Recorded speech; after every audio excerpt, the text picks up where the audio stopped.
Magandang tanghali sa lahat, mga bata. Magandang tanghali po. So, bago tayo Bukas ka. Sige, bago tayo magsimula sa ating bagong talakayin ngayong araw na ito, maaari po bang tumayo ang lahat para sa panalangin?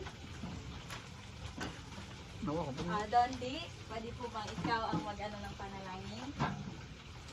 Sa ngalan ng Ama, ng Anak, ng Espiritu Santo. Amen. Amen. Amahan namin, sumasalangit ka. Sambahin ang ngalan mo. Mapasa amin ang kaharian mo. Sundin ang loob mo dito sa lupa para lang sa langit. Bigyan niyo po kami ng kain sa araw-araw. At patawarin niyo po kami Sa aming mga kasalanan. gaya ng pagpatawad namin sa nakasala sa amin. At huwag niyo po kami ipalito puso. At iadya mo kami sa lahat ng masasama. Amen. Sa ngalan Mahal sa anak ng Espiritu Santo. Amen. So, maaari nang umupo ang lahat. Ulitin ko, magandang tanghali mga bata. Magandang tanghali po, Binibining Bukas ka. Sige. Bago tayo magsimula sa ating aralin sa araw na ito, sino sa inyo ang nakaalala noong nakaraan nating pagtatalakay, kung ano yung itinakay natin nung nakaraang pagkikita?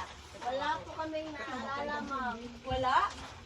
Ano nga yun? Yung Tungkol sa... Doti, ano yun? Kilos! Kilos, very good. Tama. Sige. Ngayon, meron akong inihanda ditong laro. Gusto niyo bang maglaro sa hapon na ito? Apo! Sige, meron akong laro na inihanda dito. Ang tawag ay show and tell game kung sa Ingles. So, alam niyo ba kung Charades? meron ba kayong ideya doon? Wala po, ma'am. Sige, meron akong hawak ditong panyo. Ipasa-pasa niyo ito habang kumakanta kayo na ang Leron-Leron Sinta. Alam niyo ba yung kanta na yun? Opo! Sige. Ibibigay ko to kay Dondi. Tapos, habang kumakanta ng Leron-Leron Sinta, eto, ipapasa-pasa mo sa mga kaklase mo. Tapos, pag sinabi ko na stop or hinto, kung sino yung nakakahawak ng panyo na ito, ang siyang bubunot ng mga papel na hinahawakan ko. Naiintindihan ba? Opo, ma'am. Tapos, kung ano man ang nabunot nyong papel, halimbawa, nabunot nyo dito yung, may nakasulat dito na sira na payong. I-connectan nyo yung nabunot nyo na salita sa naranasan nyo. Halimbawa, yung nabunot nyo, sira na payong. Halimbawa, ako, nakabunot ako na sira na payong. Tapos sasabihin ko, ay papakita ko sa klase na ang nabunot ko ay, ang nakasulat dito ay sira na payong. Nakaranas ako na nasiraan ako ng payong noong ako ay naglalakad dahil sa malakas na hangin. Ganon yung naranasan ko. Naintindihan po ba? Opo, ma'am. Sige. Donde? Pwede na nating simulan ang kanta. In 3, 2, 1.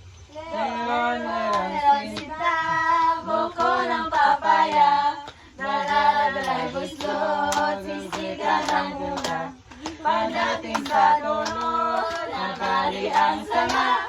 Tapos na pa! Ito. Okay, Jay, ikaw ang inatasa na magbunot. Ma'am, Ano yung nakuha mo? nadulas. Nadulas. Meron ka bang karanasan na ikaw ay nadulas? Opo, ma'am. Nadulas ako sa hagdanan sa ating eskwelahan noon. Oh, Ego ako lubot. salamat, Jay.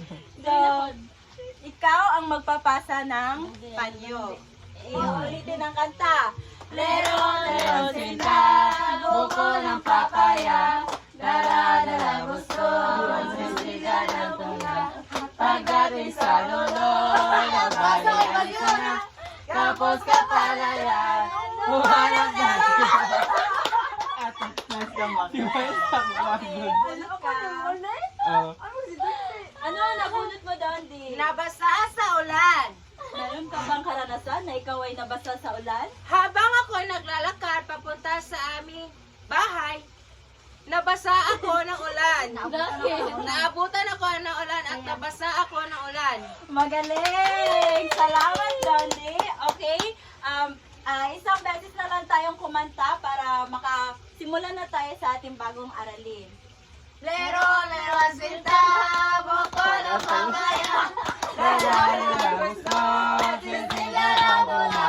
Pagdating sa dulo, sabay ang sanga, tapos sa palala, kumalat ng iba. Hindi pa ako nagsabi na ito.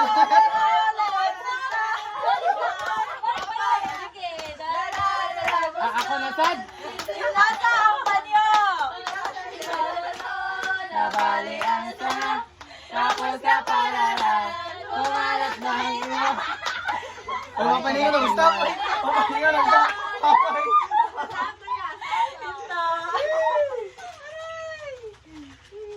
Ano yung nabunot mo, Mar? Napagalitan. Napagalitan. Naranasan mo na ba ang napagalitan? Ilang beses na po. Oo, ilang beses na po. Sa tuwing wala akong ginagawa sa amin, napapagalitan ako ng aking inay. Wow! Magaling dapat may gagawin ka para Oh, hindi ka sige. mapagalitan.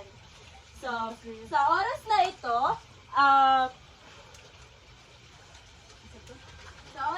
meron akong inihandang kwento para sa inyo at sabay-sabay natin itong babasahin. Dato mo, ma'am, uy. Yaman nun sa friend. Alaman mo naman, ma'am. Ang madadaan na pagong.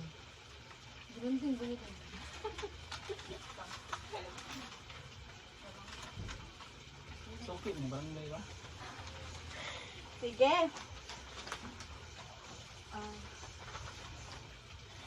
Sige, sabay-sabay natin itong basahin. Tapos,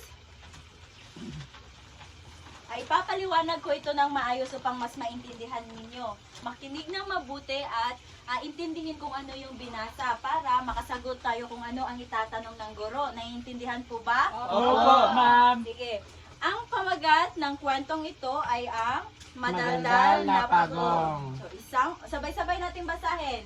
Isang umagang maganda ang panahon ay nakita-kita sa tabing sapa ng magkakaibigan. O, sino yung magkakaibigan? Si Pagong. Wala man Wala talaga. Sige. Sila Ay, Diba si Abuing Gansa at si Puting Gansa? Gustong sumama ni Pagong Daldal sa tirahan ni Abuing Gansa at Puting Gansa. Ngunit hindi siya makakalipad. Sige. Alam nyo ba kung ano yung gansa? Hindi Oh, ko Goose. Yan po. Itik. Yung parang Goose. bibe. Parang Pero mataas ang ulo. Swan. Hindi. pero lumilipad malakas yan. yan. Just buenas. Lumilipad yan. Tapos si Huwag ka Pagong. ng pabuk. Hindi. Yung gansa. Ayun. Parang paru-paro na yung lumilipad. Yan tayo, ganisa. Si Pagong, di ba, alam naman natin na si Pagong walang pakpak. Ah. Tapos si Gansa, meron silang mga pakpak. Si Abuhing Gansa at si Puting Gansa. Yan Gansa. yung kaibigan ni Mo? Pagong Daldal. Sige. Nakaisip ng magandang paraan si Puting Gansa dahil gusto man ni Pagong Daldal na sumama sa tirahan ni Pagong Gansa at ni Puting Gansa at ni Abuhing Gansa. Ngunit hindi siya makalipad dahil wala siyang pakpak. Kaya nakaisip ng magandang paraan si Puting Gansa. Kakagatin mo ang itong patpat sa gitna. Merong patpat. Merong patpat. Alam niyo ba kung ano yung patpat? Yung kahoy. Ay, Kahoy. Kahoy lang siya na Kahoy maliit. pala. Pakpak man to. Yan ay patpat. So, sinabi ni Puting Gansa, nakakagatin mo itong patpat pag undaldal sa gitna. Kakagatin din namin ni Abuhing Gansa ang makabilang dulo at saka tayo lilipad. Para makalipad si Pagundaldal, nakaisip ng magandang ideya si Puting Gansa na merong patpat na dapat kagatin upang makalipad silang tatlo na Apa. kasama nila si Pagong. Sana yun? Kaya lamang. Ito ang tandaan mo. Huwag kang magsasalita kung hindi ay mahuhulog ka at lalagpak sa lupa. O ang sinabi ni Puting Gansa na pag nakagat na natin yung patpat, dapat ay hindi tayo magsasalita upang hindi tayo mahulog sa lupa. Dahil ang ginagamit nila ay yung bibig sa pagkagat, Opo. di ba? Di po ba? Opo. Sige.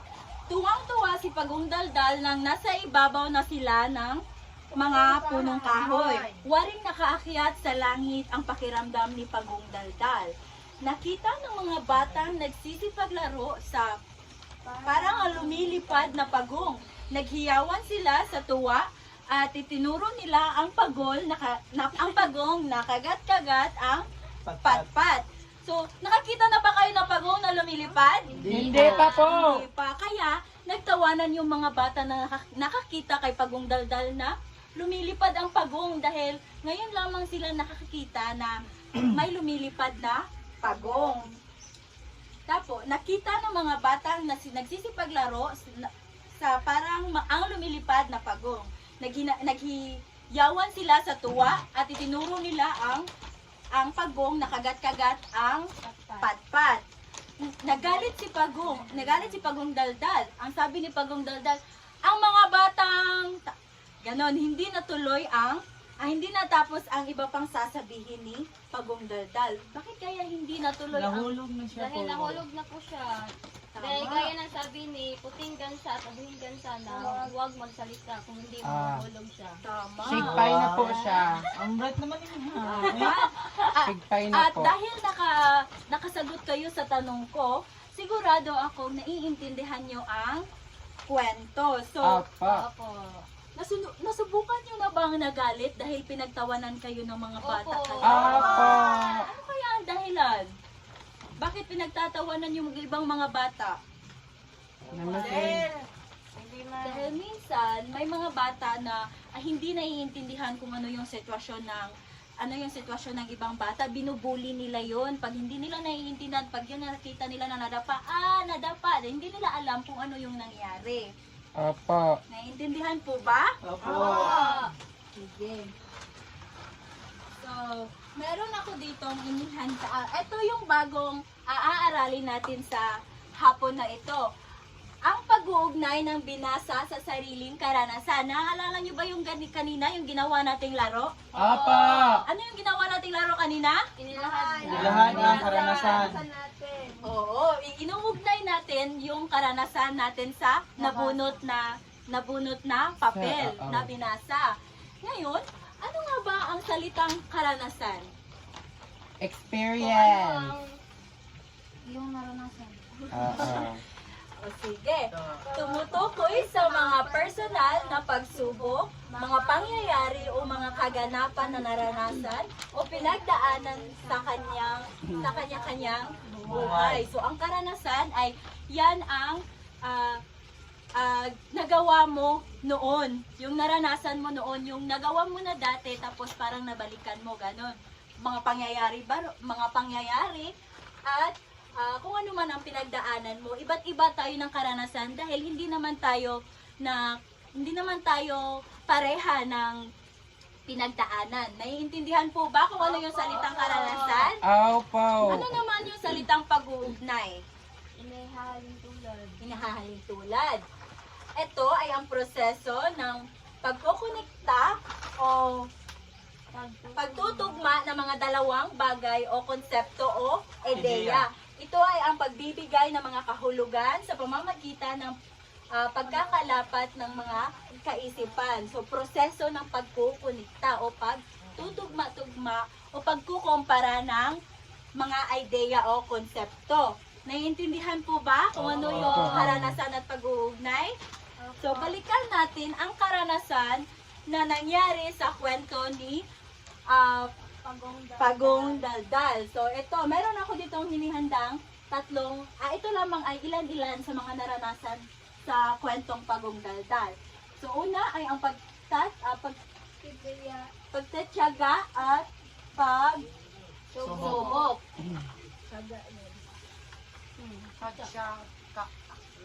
Pagtitiyak. Ga. Yeah. At pagsubok. So, saan kaya banda doon sa kwento ni Pagong Daldal? Yung nagtatyaga siya at parang sinusubok siya. Sa Yung pagkagat sa yung patpat. pinagat na yung patpat. Tama. Yung Oo. pagkagat niya ng patpat, yan ay pagtsatsaga na niya na nakagatin yung patpat upang makalipad sila at yan ay isa sa mga pagsubok niya. Pangalawa, Plano. saan doon? Nung sinabi ng plano ni Puting Gansa. Abuhin Gansa. Tama. Yung pagpaplano ni Puting Gansa na, yung nakaisip siya, di ba? Di ba nakaisip si Puting? Si Abuhin Gansa. Di ba nakaisip man? Puting Gansa! Oo, di ba nakaisip man si Puting Gansa, nakakagatin mo itong patpat, di ba ganun? Yun ay plano na upang makalipad. Yan yung isa sa mga karanasan at napagdaanan doon sa kwento. Ang pangatlo ay pagiging maingat. Saan doon? Ang pagiging maingat. Yung sinabi ni Puting Gansa na huwag magsalita si Pagong Daldal habang dumakot. Tama! Yun ay Lalagpak sa lupa. yun ay ang pagiging maingat. Ngunit, na nagawa bang naging maingat ba si Pagong Daldal doon? Hindi. Dahil siya ay Nagalit. Teacher. siya ay nagsalita dahil nagalit siya sa mga bata. Nahulog si Paralan. Ngunit wala doon sa kwento kung ano kaya ang nangyari. Opo. Diba? Diba yun lang man yung hindi natapos ang sinabi. So ngayon, iulitin ko, ano nga yung karanasan? Kung naiintindihan nyo, sino sa inyo kung ano? Donde, ano yung karanasan? Base po sa karanasan pangyayari sa totoong buhay. Ang paghuhugnay, Nahalin tulad. nahalin tulad. So kaya alam nyo na kung ano yung karanasan at paghuhugnay, alam nyo na rin ba kung paano nyo iuugnay ang inyong karanasan? Aw. Okay, tama, very good. So ngayon, meron ako ditong inihandang isa pang kwento at papangkatin ko kayo ng 3 pangkat. 1, 2, 3. 1, 2, 3. Kung sino yung isa. Kung sino yung number 1, sino yung isa? Dito kayo. Yung 2. Dito. Kami At ni yung Marl. 3, Areme. tatabi kayo. Bibigyan ko kayo ng bukod ng kwento. Dato kay kamamha.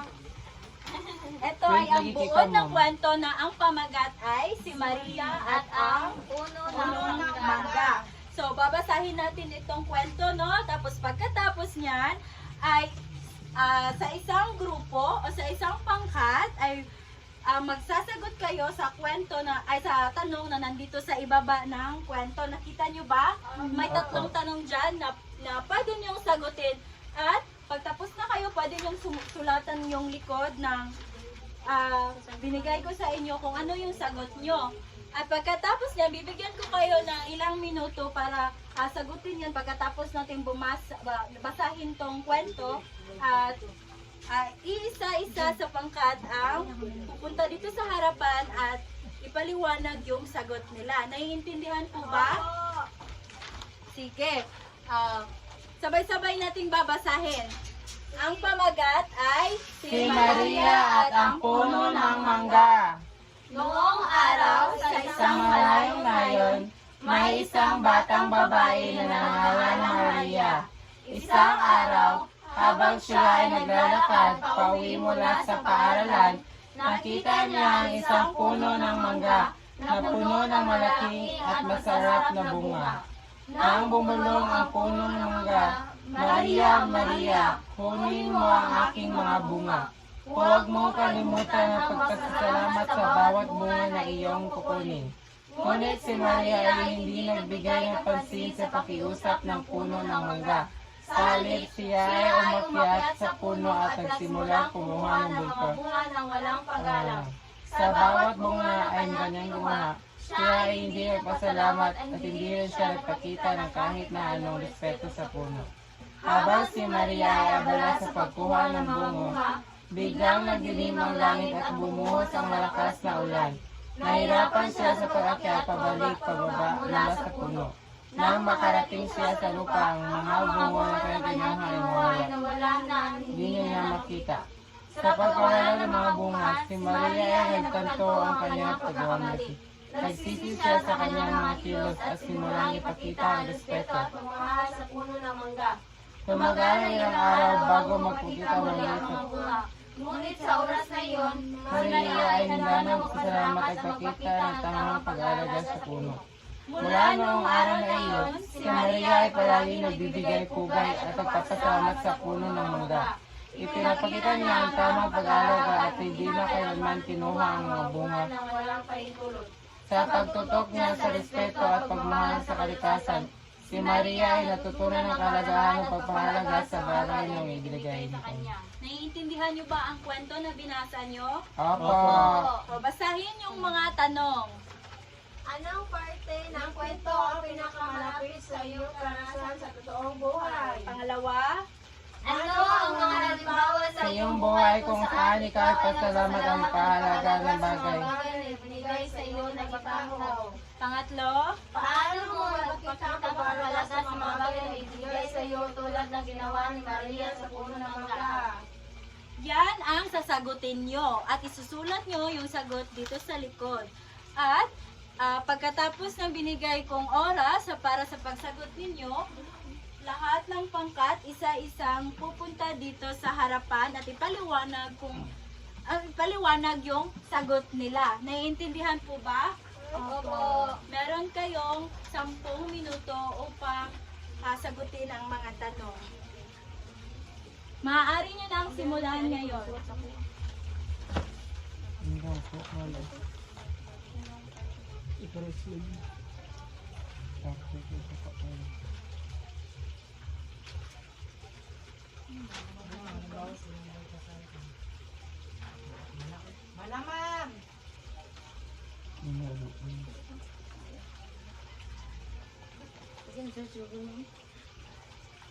Dili pwede.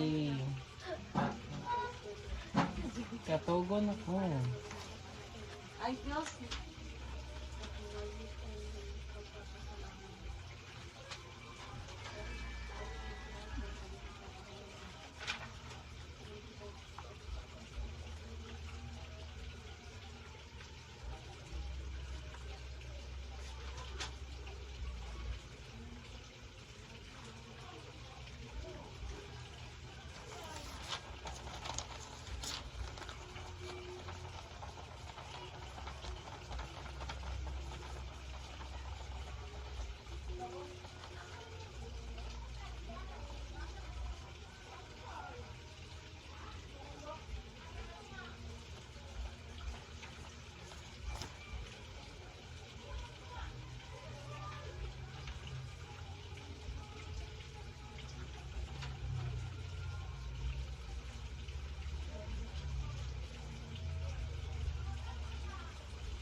Huwag kang mag-hatsing.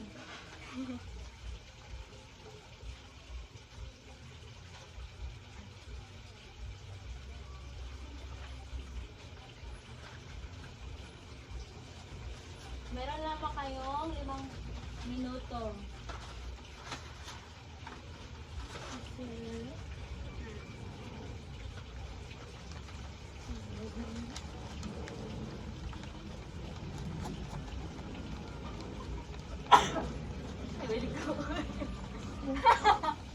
Nakakais.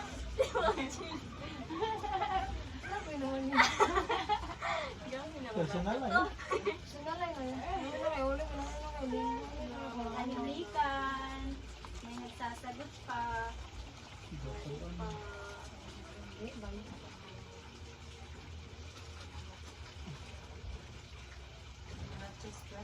Ma'am, may natutulog. Hindi pa tayo tapos sa klase. Yung mga natutulog ay absent. Huwag ka matulog, Jay. Nagbabasa po ako, ma'am. Tapos na po ba kayo? Yes po, ma'am. Sino yung isang pangkat? Sino yung... Kami pa, ma'am.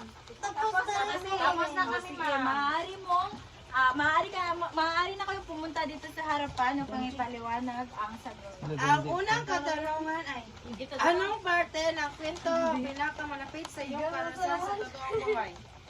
So, ang pinakamalapit na sa kwento ay ito. Huwag mong kalimutan ang magpasalamat sa bawat bunga na inyong kukunin. Kung base lang sa karanasan ko, ay dapat natin magpasalamat kung ano ang binigay sa atin ng ating magulang. Dahil pinaghirapan nila ito at dapat natin pasalamatan. Tama. Pangalawa, ano ang mga Ako pa, halimbawa sa man. iyong buhay kung saan ikaw ay nagpapasalamat at nagpapahalaga sa mga bagay na ibinigay sa iyo ng ibang tao? Ang halimbawa sa totoong buhay ay kung meron yung magulang ko ay binilhan ako ng cellphone. Ito yung cellphone. Nagpapasalamat ako sa magulang ko dahil binigyan nila ito sa akin. At habang buhay ko Ay, itong open. pangangalagaan dahil importante ito sa akin. Ay, open. Pangatlo, paano mo maipapakita ang pagpapahalaga sa mga bagay na ibinigay sa iyo tulad ng ginawa ni Maria sa puno ng mangga? O, paano mo yung may papakita? Maipapakita ko na kung karanasan ko, maipapakita ko ang pagpapahalaga na ibinigay sa aking magulang tulad ng cellphone. Dapat ko tong ayusin, ay dapat ko tong pangangalagaan ng maayos at dapat itong hindi masira. Yun lang po. Salamat. Salamat! Pangkat, una. Dalawa. Pangkat, dalawa. Si Jay. Kami pa man. Tulungan ko. Pangkat, dalawa. Tulog ka man. Sige. Ang problema. Unang Unang tanong. tanong, anong parte ng kwento ang pinakamalapit sa iyong karanasan sa totoong buhay? Yung nagnakaw ako ng mangga sa kapitbahay namin noon, ma'am. Grabe, ma'am. Pagkatapos ko kumuha yun, hindi ako nagpasalamat. Dumitso ko sa amin.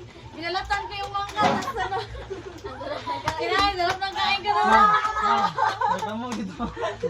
Alam, busog na busog ako, ma'am. Yun yung pinakamalapit na karanasan ko, ma'am.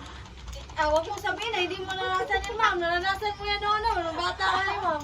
Sa tingin mo ba, tama yung kumuha ka ng mangga na hindi ka nagpapaalam? Hindi, ma'am. Ngayon ko lang po napagtanto, ma'am. Kasi hindi siya mabuting gawain po, ma'am.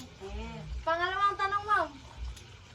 Ano ang halimbawa sa iyong buhay kung saan ikaw ay nagpapasalamat at nagpapalaga sa mga bagay na binibigay sa iyo ng ibang tao? Nung kinain niya po yung mangga, ma'am. Hindi, ma'am. Nung binilhan ako ng mama ko ng yung parang tarak-tarak na. Laruan, yung laruan. Hindi, yung nag-uroy na bag, ma'am. Yung, Ah, pag yung maleta na ba? Oo, pag may ganyan ka, ma'am. Tarak. Pag may ganyan ka, ma'am. Rich kid ka, ma'am. Sa eskwelahan nyo. Oo, ma'am. Sarap ng feeling, ma'am. Like, kaya yun, dinalagayan ko yun. Ingatan ko talaga yun kasi bigay yan ng pamilya ko. Magaling. Pangatlo, ma'am. Pangatlo. Paano mo may papakita ang pagpalaga sa mga bagay na binigay sa iyo tulad ng ginawa ni Maria sa puno ng mangga?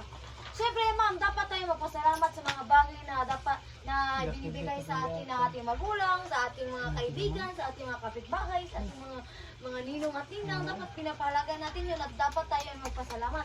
Yun na po at maraming salamat. Magaling! Ang ganda ng karanasan ni sa ikalawang pangkat, no? Naranasan nyo bang magnakaw ng Hindi, ma'am. Huwag nyo tularan yung karanasan ni Delina, ha? Sige. Tumako naman tayo sa pangatlong pangkat. Hindi maikot.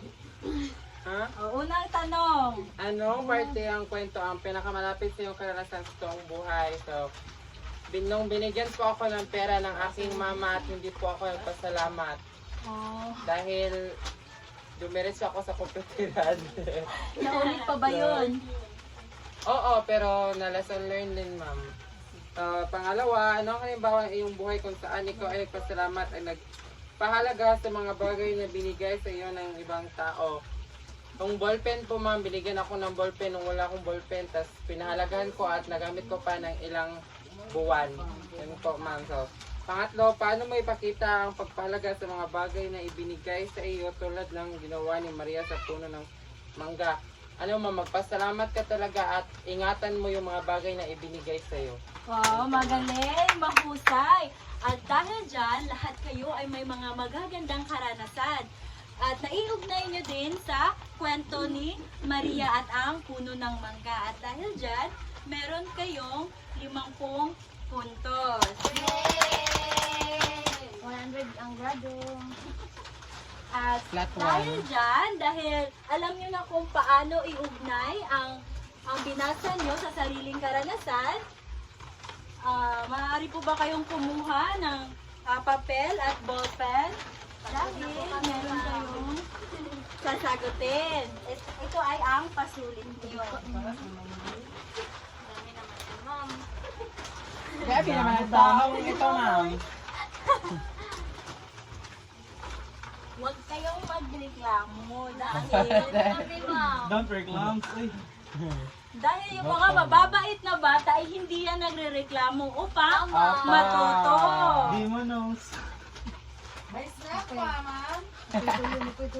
Kumakain nila ng tanghalian. Nalaba ko bis din nila. Buto na bugaw yun. Ano yung bugaw? Ma'am, ma'am, okay, baligya din ma'am. Pagkatapos ito ay pwede kayong kumain. Bilhin nyo. Ano yung bugaw mo? Tuloy ko na lang ilaw.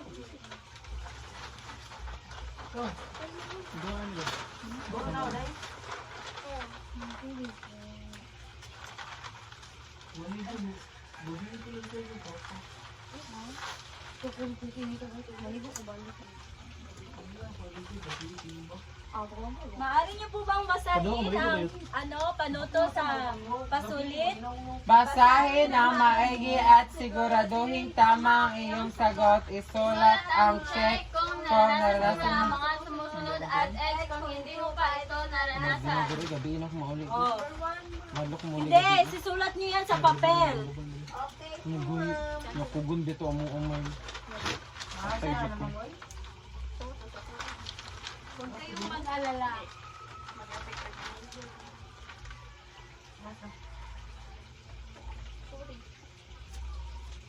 Sige na, simulan niyo na ang pasulit. Bigay sa iyo Mga ng bata. pagkain. Check. Ikaw ba ay magalit kung pinagkawalan sa ibang tao? Check.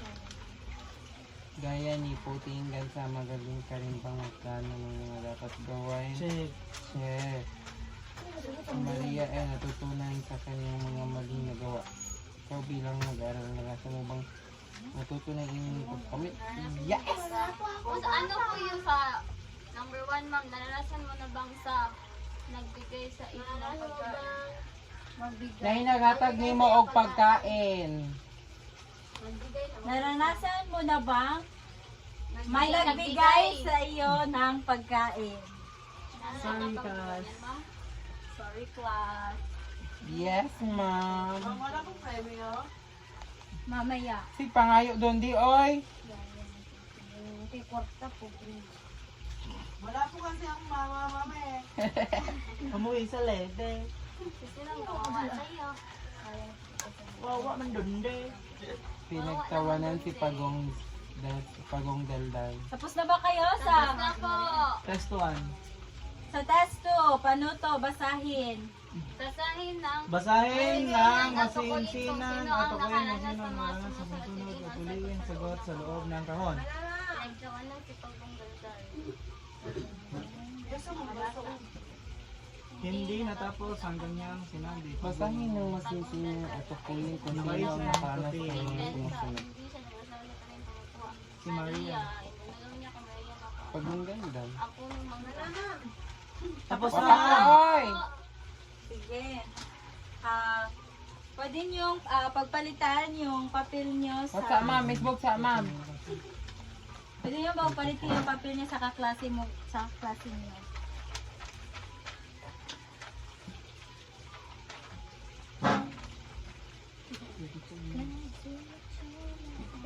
Nakaisip ng magandang paraan gawin mo si Daldal.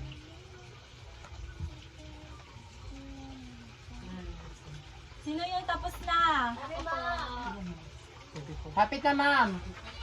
Malapit Bilisan mo na. naman, Jay. Tagal man yan, Jay. Oy. Malimang bakla to. Bakla pa. Ibulong. May baklang ulila po dito, ma'am. May baklang kulit ba? Hindi. Meron. Gamay rin mo? Gamay rin mo? Tama kayo, Manito. 3 weeks ko Mala, ma'am. Sige. 3 weeks wala Tingnan mo. na, sagutan natin yung...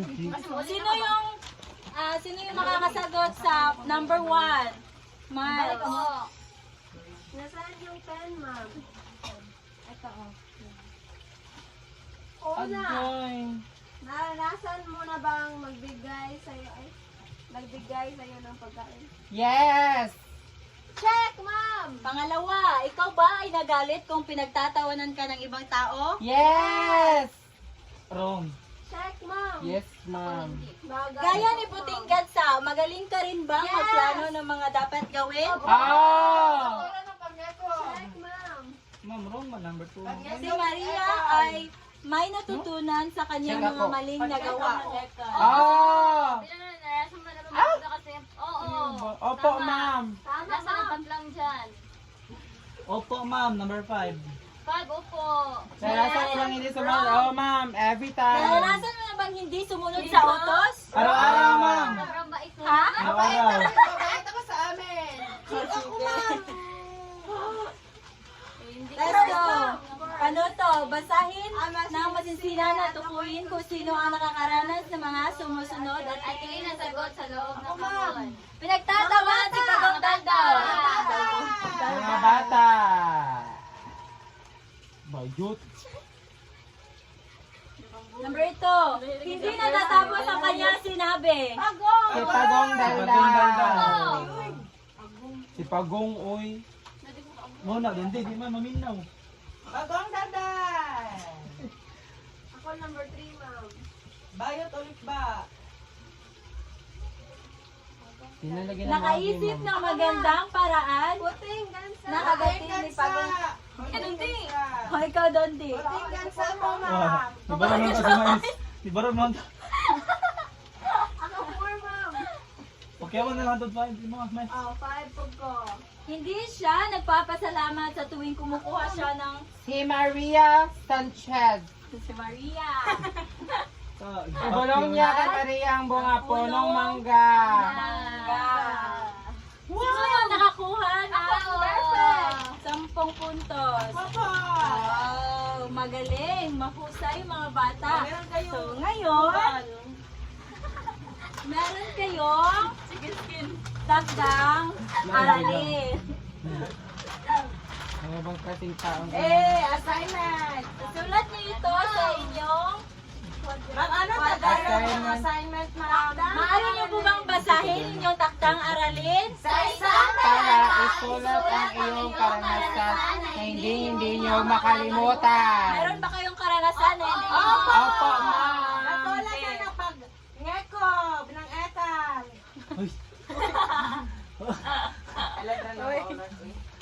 Sige, isulat niyo ito sa inyong kwaderno at sasagutan ay i-check ko yan pagka sa susunod na pagkikita. Okay po, ma'am. Thank you, ma'am. Tapos na po ba? Opo, ma'am. Maaaring tumayo para sa ating panalangin. Mas, pwede bang ikaw ang leader sa panalangin? Sa ngalan ng Ama, ng Anak, ng Espiritu Santo. Angel of God. My guardian dear, come rise up to meet me here. Ever this day be at my side to light and guide, to rule and guide. Amen. Pangalan na nga para. Paalam mga bata. Paalam, Bini Flonasca. See you tomorrow. Sa uli mo. Bye!